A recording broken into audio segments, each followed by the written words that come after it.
আসসালামু আলাইকুম। শাহসাদ হুমায়ুন ভান্ডারী, শাহপুর কেল্লাসাদ মাজার। শাহসাদ গেসুদরাজ প্রকাশ্য শাহপুর কেল্লাসাদ রহমতুল্লাহ আলাইয়ের মসজিদ এখন নামাজ ভাঙছে।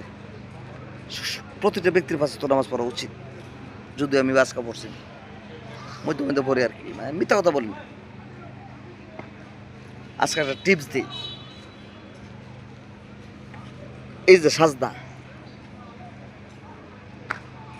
5টা রোগের কাজ করে। যারা ডায়াবেটিস আছে আপনারা আমার কথা মতে 7 দিন পর্যন্ত ডাল দিয়ে ভালো করে ভাগ করবেন, হজর পাতা দিয়ে সুন্দরভাবে টমেটো দিয়ে ভালো করে সুন্দর করে ভাগ করবেন। আপনি 1 সপ্তাহ খাইবেন, আপনার ডায়াবেটিস যদি না গেছে আমার কমেন্টস করে জানাবেন। আজকের বিষয় হলো সৌদিতে গত রাতে 300 মিসাইল ফালাইছে, মানে সব চুরমার। আলহামদুলিল্লাহ, কারণ মুনাফিক নাস্তিক এই সালমানে কিন্তু এই যুদ্ধরা ওয়াল্লাহি সালমান ইনতা হুমার আনাফি বাংলাদেশ। ওয়াল্লাহি আমি সবাইকে বলতে চাই, আমাদের 2 নং ওয়ার্ডের আমাদের ইয়ামিন গাজী, সে মাঠে ইলেকশনে খুব ভালো ছেলে। এই মাজারে বসে বললাম এর মতো ভালো ছেলে টান ফেরা গ্রামের মতো নাই। সামনে ইলেকশন আসতেছে, আপনারা সবাই আল্লাহর হস্তে ইয়ামিনের দিকে একটু নজর দিবেন।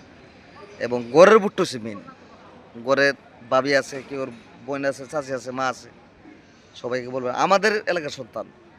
আজকে আমাদের মেয়েদের কমিশনটা নাই, লজ্জার বিষয়। আপনাদের চিন্তা করে দেখেন, আপনার ছাড়া দাফনা ভাঙে না। আমাদের কিছু আপন লোক আছে ফিসিদা কথা বলে, খুব ভালো মানুষ, যদি সে পাস করতে পারে। এই যে ট্যাংরা ভাড়াটা গিয়ে দেন, যে এটা কাজগুলো করছে, তার জীবনে কেউ কাঁচালে ভাড়া দিছে না, একটি কেউ হাইছেও না। তো আপনার কাছে একটাই চাওয়া, এবার ইয়ামিনকে 5টা বছর আপনারা দেন। শুনেন, 5টা বছর বুদ্ধা জায়গা, যদি সে বালা না করে তাহলে তার রেজাল্ট হইব খারাপ। তো সবার কাছে বিরত নিবেদন, ইয়ামিনকে এবার আপনারা কমিশনার বানান, জয়ের মালা পরান, দেখবেন পুরা টানভাড়াটারে ফুলের মতন সাজাই দেব। আমি হুমায়ুন ভান্ডারী এটা চ্যালেঞ্জ করে বললাম। সবাইকে অশেষ ধন্যবাদ। দেশ এবং দেশের বাইরে যারা আছো সবাই সেফে থাকো। সৌদির অবস্থা খারাপ, তারপরে দুবাইয়ের অবস্থা খারাপ, কাতার অবস্থা খারাপ। প্রবাসী যারা আছে এলাকার সবার প্রতি দোয়া।